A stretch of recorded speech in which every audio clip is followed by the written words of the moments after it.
വിജിലൻസിനെ കൂടുതൽ ശക്തിപ്പെടുത്തും. അഴിമതി മുക്തമാക്കുന്ന ഒരു ആധുനിക സേനയായി എക്സൈസിനെ മാറ്റുക എന്നുള്ളതാണ് ദൗത്യം. ഇതിൽ ഏറ്റവും പ്രധാനപ്പെട്ട ഒരു കാര്യം, കഴിഞ്ഞ തവണ UDF പ്രതിപക്ഷത്തിരുന്നപ്പോൾ പ്രധാനമായും ഉന്നയിച്ച ആരോപണം വലിയ തോതിൽ ബാറുകൾക്ക് ലൈസൻസ് കൊടുക്കുന്നു. ഇത്തവണ UDF സർക്കാർ അധികാരത്തിൽ വന്നു. എന്താണ് ആ കാര്യം ചെയ്യാൻ പോകുന്നത്? മദ്യനയം എന്താണ്? മദ്യനയം തീർച്ചയായിട്ടും LDFന്റെ മദ്യനയമായിരിക്കുമല്ലോ UDFന്റെ. മദ്യനയം രൂപപ്പെടുത്തുന്നത് വളരെ കൃത്യമായ ചർച്ചകളിലൂടെ തന്നെ സമൂഹത്തിലെ മദ്യവിരുദ്ധ സമിതികൾ അല്ലെങ്കിൽ ലഹരി വിരുദ്ധ പ്രവർത്തനം നടത്തുന്നവരുമായിട്ടുള്ള ചർച്ചയ്ക്ക് എക്സിക്യൂട്ടീവ് ഓഫീസർമാർ ഞാൻ സംസാരിച്ചുകൊണ്ടിരിക്കുന്നു. അവരുടെ എല്ലാ ഫീഡ്ബാക്കുകൾ ആവശ്യപ്പെട്ടിട്ടുണ്ട്, ലഭിച്ചുകൊണ്ടിരിക്കുന്നത്.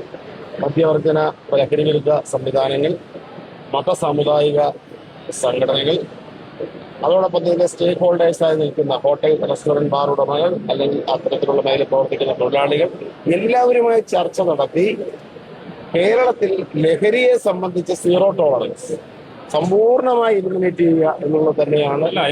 ഞാൻ പറഞ്ഞിരിക്കട്ടെ, NDPSനെ, അതായത് മയക്കുമരുന്ന് ലഹരിയെ സമ്പൂർണമായി വേരുപിടിക്കുകയും അതോടൊപ്പം മദ്യത്തിന്റെ കാര്യത്തിൽ മദ്യവർജനം എന്ന ആത്യന്തിക ലക്ഷ്യം മുൻനിർത്തിക്കൊണ്ട് റെസ്പോൺസിബിൾ ഡ്രിങ്കിങ് സംസ്കാരം നാട്ടിലുണ്ടാക്കുക എന്നുള്ളതാണ് എക്സൈസ്.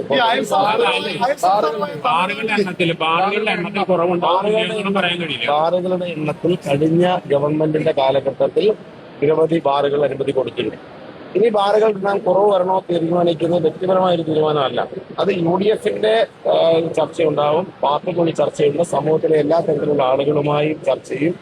അത്തരത്തിലൊരു തീരുമാനത്തിന് ശേഷമേ ആത്യന്തികമായ മദ്യനയം പ്രഖ്യാപിക്കും. സാമുദായിക സംഘടനകളൊക്കെ കൃത്യമായ രീതിയിൽ ഈ ബാർ സമയം കൂട്ടിയതുമായി ബന്ധപ്പെട്ട് വലിയ വിമർശനം ഉണ്ടായിട്ടുണ്ട്. അക്കാര്യത്തിൽ ഒരു തിരുത്തൽ നടപടി സംസ്ഥാന സർക്കാരിന്റെ ഞാൻ പറഞ്ഞല്ലോ, അതും സമഗ്രമായ മദ്യനയത്തിന്റെ ഭാഗമായിട്ടുണ്ടാകേണ്ട തീരുമാനമാണ്. വളരെ പെട്ടെന്ന് തന്നെ ഞങ്ങൾ അതിനെക്കുറിച്ച് ചർച്ചകൾ ആരംഭിക്കും. ചർച്ചകൾ മുഖ്യമന്ത്രിയുമായും മറ്റ് മന്ത്രിസഭയിൽ ചർച്ച ചെയ്യപ്പെടേണ്ടതുണ്ട്. വളരെ പെട്ടെന്ന് തന്നെ അതിനുള്ള പ്രോസസ് ആരംഭിക്കുമെന്നാണ് യഥാർത്ഥത്തിൽ ഒരർത്ഥത്തിൽ ആദ്യഘട്ട ചർച്ചകൾ ആരംഭിച്ചു കഴിഞ്ഞാൽ എക്സൈസ് സംവിധാനത്തിലുള്ള ആളുകളുമായി അവരുടെ അഭിപ്രായങ്ങൾ ചോദിച്ചിരുന്നു. വിരോധാഭാസം എന്ന് പറയുന്നത് ഈ പ്രതിപക്ഷത്തിരിക്കുമ്പോ മദ്യം കാറുകൾ കൂട്ടി എന്ന് പറഞ്ഞ പ്രധാനപ്പെട്ട ആരോപണമാണ്. പണം വാങ്ങിയിട്ടുണ്ട്, അഴിമതി അതിലുണ്ടെന്ന് ആരോപിക്കുമ്പോൾ എന്തുകൊണ്ട് ബാറുകൾ കുറയ്ക്കുമെന്ന് പറയാനായിട്ട് ചർച്ച വേണ്ടി വരുന്നു? അല്ല, അതങ്ങനെയല്ല. അതൊരു സിസ്റ്റം അല്ല. എക്സൈസ് വകുപ്പ് മന്ത്രി ഒറ്റയടിക്ക് പ്രഖ്യാപിക്കേണ്ടതല്ല മദ്യനയം. ബാറുകളുടെ എണ്ണം കുറയ്ക്കുക എന്നത് ഞങ്ങളുടെ പൊതു UDFന്റെ പ്രഖ്യാപിതമായ നയമാണ്. കൂടുതൽ വർദ്ധിപ്പിക്കാതിരിക്കുക അത്തരത്തിൽ. പക്ഷെ ഒരു തീരുമാനം പ്രഖ്യാപിക്കണമെന്നുണ്ടെങ്കിൽ അതിന് കൂട്ടുത്തരവാദിത്തത്തിന് മാത്രമേ വിധേയമായിട്ട് മാത്രമേ പ്രഖ്യാപിക്കാൻ സാധിക്കുള്ളൂ. എന്റെ വ്യക്തിപരമായ അഭിപ്രായമല്ല അവിടെ പ്രസക്തമാകുന്നത്. അതൊരു കൂട്ട് ഉത്തരവാദിത്തമാണ് പാർട്ടിയുടെയും മുന്നണിയുടേതും. അതോടൊപ്പം തന്നെ ഞങ്ങൾക്ക് ചർച്ചകളിലൂടെ ലഭിക്കുന്ന വിവരങ്ങളുടെ അടിസ്ഥാനത്തിൽ സമൂഹത്തിൽ അതുണ്ടാക്കുന്ന പ്രഖ്യാപനങ്ങൾ കൂടി കണക്കിലെടുത്ത് തന്നെയാണ് തീരുമാനമെടുക്കുന്നത്. ഈ തമിഴ്നാട്ടിൽ വിജയ് വന്നതിന് ശേഷം ടാസ്മാക്കുകൾ അടച്ചുപൂട്ടുകയാണ് ആദ്യം ചെയ്തൊരു കാര്യം. സ്വാഭാവികമായിട്ടും സ്കൂള്, കോളേജ്, അത്തരം പൊതുവിടങ്ങളിലെ ഈ മദ്യശാലകൾ അടച്ചുപൂട്ടുന്ന കാര്യത്തിലുള്ള തീരുമാനം വളരെ വേഗത്തിൽ ഉണ്ടാകേണ്ടതല്ലേ? അങ്ങനെയല്ല, നമുക്ക് നിലവിലൊരു ദൂരപരിധികളും കൃത്യമായിട്ടുണ്ടല്ലോ. നമ്മുടെ നിലവിലിരിക്കുന്ന നിയമത്തിന് വിരുദ്ധമായി നിയമലംഘനം നടത്തിയിരിക്കുന്ന കാര്യങ്ങളെ ആദ്യം തന്നെ അത്തരം നിയമലംഘനങ്ങൾ അവസാനിപ്പിക്കുക എന്നുള്ളതാണ് പ്രധാനപ്പെട്ട കാര്യം. ദൂരപരിധി സംബന്ധിക്കുന്ന തീരുമാനങ്ങളും മദ്യനയത്തിന്റെ ഭാഗമായിട്ട് വരേണ്ടതാണ്, ഒറ്റ അടിക്ക് പ്രഖ്യാപിക്കേണ്ടതല്ല. അത് തമിഴ്നാട്ടിൽ അവരൊരു ഗവൺമെന്റ് അധികാരത്തിലെത്തിയപ്പോൾ തീർച്ചയായിട്ടും പ്രഖ്യാപനം നടത്തി. നമ്മുടെ ഒരു ഗവൺമെന്റിനെ സംബന്ധിച്ച് ആദ്യമായിട്ടല്ലോ അധികാരത്തിലിരിക്കുന്നത്, മുൻകാലങ്ങളും അധികാരത്തിലുണ്ട്. അതുകൊണ്ട് ഒരു സോഷ്യൽ ഇമ്പാക്റ്റും അതോടൊപ്പം ഇതുണ്ടാക്കുന്ന പ്രത്യാഘാതം കൊണ്ട് കണക്കിലെടുത്തുകൊണ്ട് മാത്രമേ അത്തരം തീരുമാനം പ്രഖ്യാപിക്കാൻ സാധ്യമാകുള്ളൂ. പക്ഷേ സമൂഹത്തെ മുൻനിർത്തിയുള്ള തീരുമാനങ്ങളായിരിക്കും UDFന്റെ ഭാഗത്തുണ്ടാകുന്നത്. സമൂഹമാണ് ഫസ്റ്റ് പ്രിഫറൻസ് എന്നത് ഞങ്ങളുടെ കൃത്യമായി പറയാൻ ആഗ്രഹിക്കുന്നു. റവന്യൂ ജനറേഷൻ എക്സൈസ് ഡിപ്പാർട്ട്മെന്റ് പ്രധാന ഒരു ദൗത്യമാണെങ്കിലും അത് സോഷ്യൽ കമ്മിറ്റ്മെന്റോട് കൂടിയ സാമൂഹിക പ്രതിബദ്ധതയോടുകൂടിയുള്ള വരുമാന ഉത്പാദനമായിരിക്കും നമ്മുടെ ലക്ഷ്യം. അത് സമയപരിധി അപ്പൊ അതിനു മുമ്പിൽ ഉണ്ടായിരുന്നതാകും. ഒരൊറ്റ കാര്യം കൂടി, 6 മാസം വേണമെന്ന നിർബന്ധം.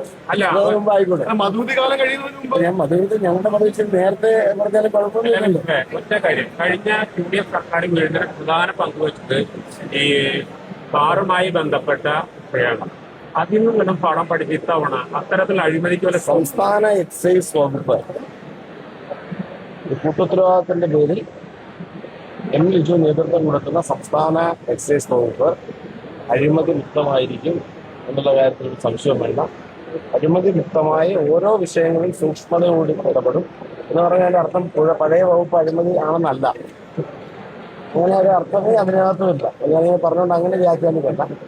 സമ്പൂർണ്ണമായി ഞാൻ എൻ്റെ വിഷനും എൻ്റെ മിഷനുമാണ് പ്രഖ്യാപിച്ചത്. അഴിമതി മുക്തമായ സാമൂഹിക ഉത്തരവാദിത്തമുള്ള വളരെ കൃത്യമായി നാടിന് പ്രയോജനമുണ്ട്. എക്സൈസിന്റെ ദൗത്യം സോഷ്യൽ കമ്മിറ്റ്മെന്റോടെ സമൂഹത്തിന്റെ സൃഷ്ടിയാണ്. അത്തരത്തിലുള്ള ഒരു സമീപനമായിരിക്കും ഉണ്ടാകുന്നത്. അതേസമയത്ത് തന്നെ വ്യവസായങ്ങളെ സംരക്ഷിക്കേണ്ട ഉത്തരവാദിത്വമുണ്ട്. ഒരു സുപ്രഭാതത്തിൽ പെട്ടെന്നൊരു ദിവസം എടുക്കേണ്ട നയങ്ങൾ അത്തരത്തിൽ വരേണ്ടതല്ല. വളരെ കൃത്യമായി അതിന്റെ സോഷ്യൽ ഇമ്പാക്ട് പഠിപ്പിച്ച് നിലവിൽ തരത്തിൽ വ്യവസായങ്ങളിൽ വളരെ പോസിറ്റീവായ മൈൻഡ് സെറ്റോട് കടന്നു വരുന്ന ആളുകളെ സംരക്ഷിക്കുന്ന ഉത്തരവാദിത്വവും വകുപ്പില്ല. അപ്പൊ ചുരുക്കത്തിൽ മദ്യനയം വരുന്നത് വരെ രാത്രി 12 മണി വരെ തുടരട്ടല്ലേ? അല്ല, അത് തീരുമാനം പെട്ടെന്നുണ്ടാവും. അക്കാര്യത്തിലൊക്കെ ചർച്ചകൾ ഉണ്ടാവും. 10 ദിവസമല്ലേ ആയുള്ളൂ, 10 ദിവസങ്ങളിലേ ആവുന്നുള്ളൂ.